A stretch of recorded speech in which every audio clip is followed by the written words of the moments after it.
Hi, my name is Amanda Kaler, and I wanted to talk a little bit about the professional dispositions of learning.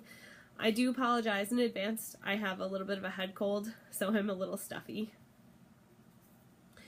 Currently, I feel as though I possess 9 out of the 10 dispositions for learning, the first one being fairness. As a teacher, I think it's really important to note that fair is not equal. Fair is giving each student what they need in order to be successful.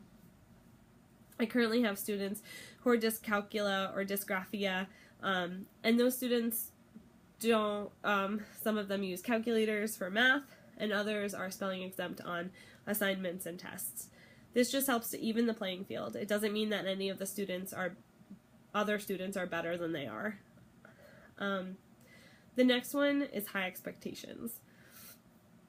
I think it's important that teachers hold their students to high expectations and that they explain what those expectations are to their students. It's really hard to live up to an expectation if you don't fully understand it, so it's really important that teachers explain their expectations to their students. It's also important that teachers and students have a say in what the expectations are. So at the beginning of the year, I do a classroom-wide expectation or goal for my students to achieve. Many of my students this year have a hard time making friends or staying friends for a very long time, so one of the goals that they wanted to work on as a class was how to be a better friend.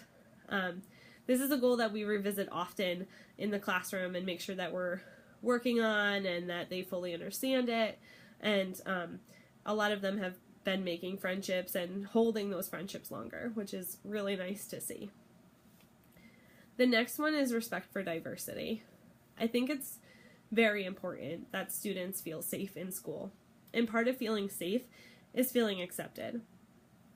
I have some students who are not accepted in their homes or in their communities because of their actions, and I think that having a safe place is very, very important. Students need to know that they're accepted no matter their race or their gender orientation or their religion. And if a student doesn't feel safe, then they can't even be expected to start to learn. So creating a safe space for them in school is a very important job of a teacher. The next one is advocacy. As a special education teacher, it's important that I understand the emotional side of my students as well as the academic side. At the end of the year, I get to write IEP, goals, and transition plans if needed, and a lot of that requires understanding the student as an individual. And if I don't understand the student as an individual, it's very, very hard to be able to write those goals in the best interest of the student. The next one is dedication and compassion. I feel like whatever I put into my work has to be dedicated and compassionate. And when I put those things in, I'm more likely to see that return to me in the work of the students.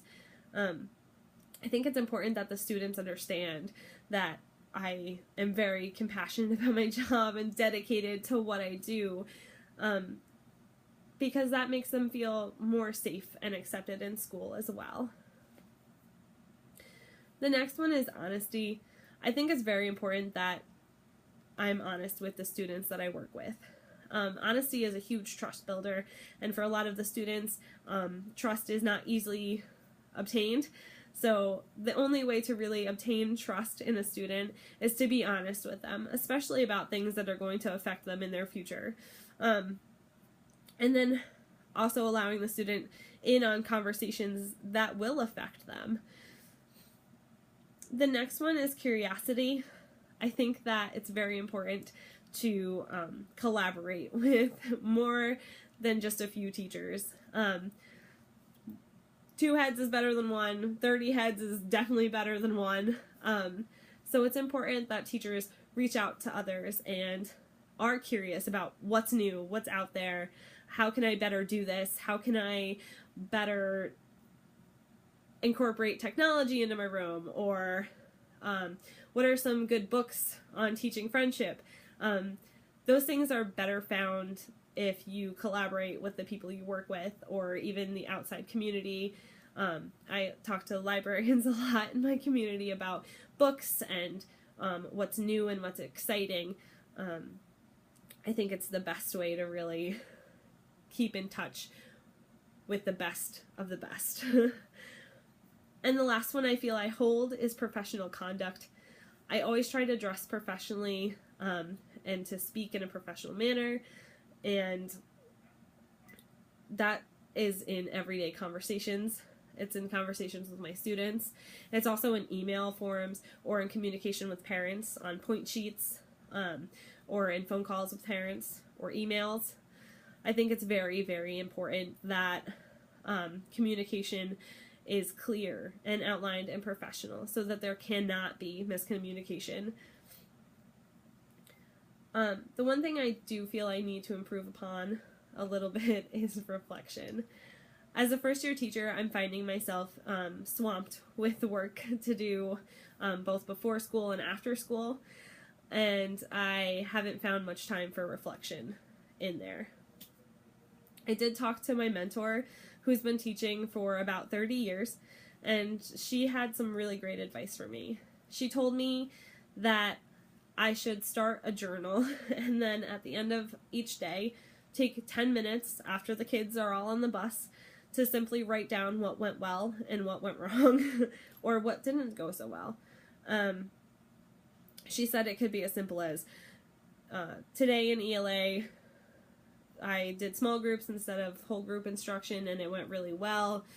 These are the groups that did well. These are the groups that, maybe had some struggling, and how I could, and then eventually I could see a different way to do things.